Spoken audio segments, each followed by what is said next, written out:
paano naapektuhan nito ang pagpapahalaga ng mga Pilipino sa sariling wika dahil nga sa ayun, yung mga kasalukuyang hamon, globalisasyon, mga pumapasok na bagong wika, wikang banyaga, at posible bang dumating yung panahon na kumbaga yung Pilipinas mas naging banyaga na yung ano natin, Mm, sarili nating wika sa mismong bayan natin? Um, ang magiging sagot ko diyan ay posible. posible. Kung hindi tayo, anong tawag dito, Hindi natin pinapahalagahan. magiging vigilant. Ibig sabihin hindi tayo mapagbantay, Opo. okey?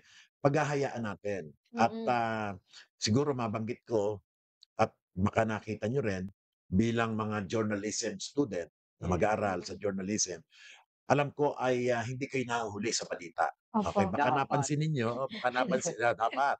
Baka napansin ninyo na merong isang pagkakataon sa balita na ang Pilipinas ay, kini-claim, na, probinsya ng China. Ay, Kung Ay, ito ay pinabayaan natin, malamang hmm, posibleng mangyari yun, opo, okey? opo. Na magkaroon ng salitang banyaga, mawala ang ating sariling wika Wika kasi pinayagan natin na na makapasok makapasok. Opo. sila at tayo ay mailalim sa kanilang gobyerno. nakita ko Tsaka yun, eh, yung yun ano, eh, yung Oo, sa Tulay, yung oo, mm, feeling ko yan. province of sa China ba tulay. yun, Tama, 'di ba? ayan, tama yan. Kaya nga, yun yung sinasabi ko din na 'pag binanggit natin yung pagsakop 'no, ng ating sariling wika, yun yung tinatawag natin na cultural Mm. imperialism, nasakop na tayo. Cultural Cultural imperialism. imperialism, yeah. Imperialism, Sulat niyo yan, sulat niyo yan. oo, sakop tayo. So, ibig sabihin, magiging pati ang wika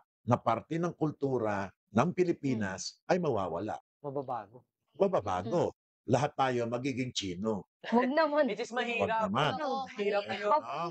Pilipinos No, Yan, hindi po. tama, 'di po, 'di ba? 'wag po. So, naniniwala ako na ito ay hindi papayagan na Hmm, mangyari ng mga opo. Pilipino.